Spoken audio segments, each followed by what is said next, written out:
good morning, and good morning. Today is Wednesday, May 1st, 2024. The year is flying by. This is our Grand Rising morning message for our day, and I'm always happy and excited to bring you new points of discussion for the day. Today, I want to talk about wearing masks and shapeshifting. Many manipulative people are often not their genuine, authentic selves. They are agenda driven, and they're very task and goal driven or oriented people who are trying to get what they want out of life. Aren't we all, right? One common tactic that these people love to use is self victimization. Absolutely. This tactic is very often employed by narcissists who love to play the victim. They manipulate situations to portray themselves as innocent and wrong, seeking sympathy and validation from others while deflecting responsibility for their own actions. This behavior serves to manipulate and control those around them, playing them like a fiddle, garnering support, getting that attention while avoiding absolute accountability for their harmful behavior. Recognizing this manipulation tactic is absolutely crucial from breaking free from the cycle of abuse and helps to reclaim one's own narrative and agency. But seldom, narcissists rarely want to do things that could help them become better as a point of pride. After all, why take ownership and agency when you can always blame the world for not giving you what you need and want? This is a good way to garner sympathy from others, and particularly those who happen to have healer characteristics, right? Who always have a need to want to help or fix things. This is a dangerous combination. The reality is, in truth, yes, healers exist, and yes, they do a wonderful service to the world, but no one can really truly fix anyone else. Attempting to fix or change a narcissist is often futile and can be extremely detrimental to one's own mental health and well being. Here's some reasons why. Number one, resistance to change.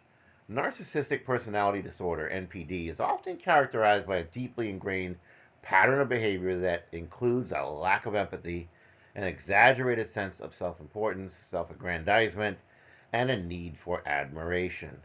Narcissists typically resist acknowledging their own faults or seeking help because they perceive themselves as absolutely flawless. Consequently, efforts to change them are met with defensiveness. They are met with denial and they are met with outright manipulation. Number two, emotional exhaustion. Trying to fix a narcissist can be emotionally draining as well as exhausting. Narcissists often demand excessive attention and validation from those around them, leaving little room for others to express their own needs and emotions. This imbalance in the relationship not only leads to feelings of frustration and resentment, but it also will lead to burnout for the person who is just obsessed with trying to fix the narcissist. There's some things you just can't fix. Lack of genuine connection. Narcissists are adept at manipulation and may feign vulnerability or even remorse to elicit sympathy and support from others.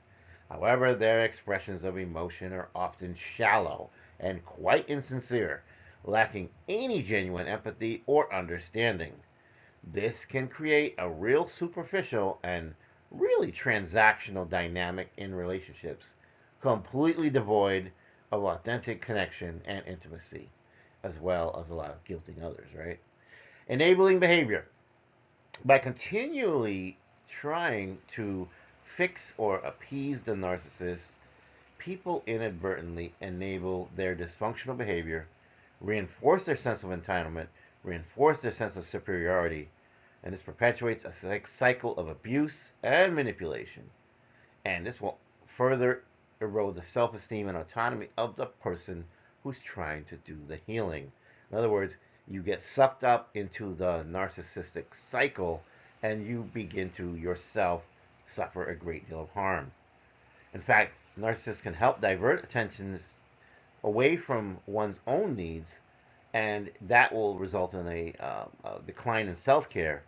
And you really need to establish healthy boundaries in order to recognize that everyone is responsible for their own growth and healing so that you don't jeopardize your own safety and well being trying to jump down the pit of despair with a narcissist. The decision to disengage from trying to fix the narcissist and focus on one's own healing and growth is not only empowering, it's liberating. It allows people to reclaim their power, establish firm, healthy boundaries, and cultivate relationships that are based on mutual respect, empathy, and authenticity. You should not have to be doing acrobatic leaps to get a narcissist to respect you. If you if you're going through that all the time, you are going down the wrong path. It's very common for narcissists also to pretend they're trying to get better, right? They'll go to therapy. And so they use therapy as a way to advance their manipulative agenda rather than seeking help or healing.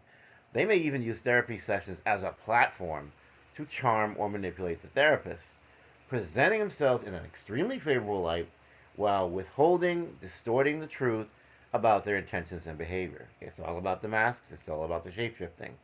This pattern can be incredibly frustrating for therapists as they strive to create a safe and honest space for clients to explore their thoughts and emotions, but skilled therapists may be able to see through these narcissistic manipulations, but not always, right? And so therapists will try to employ different techniques to challenge and confront the narcissist distortions if they're able to call them out and see them.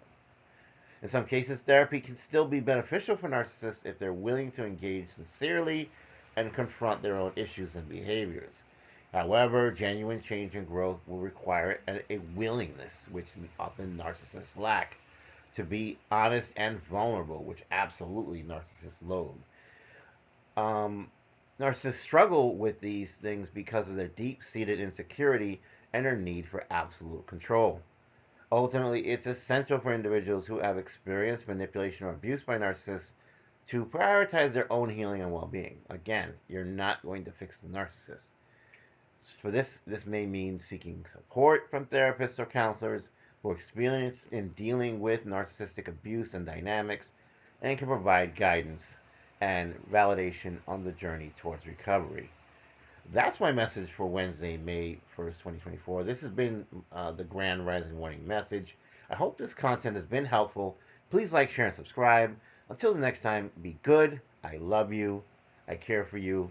Have a wonderful and blessed day. Take care.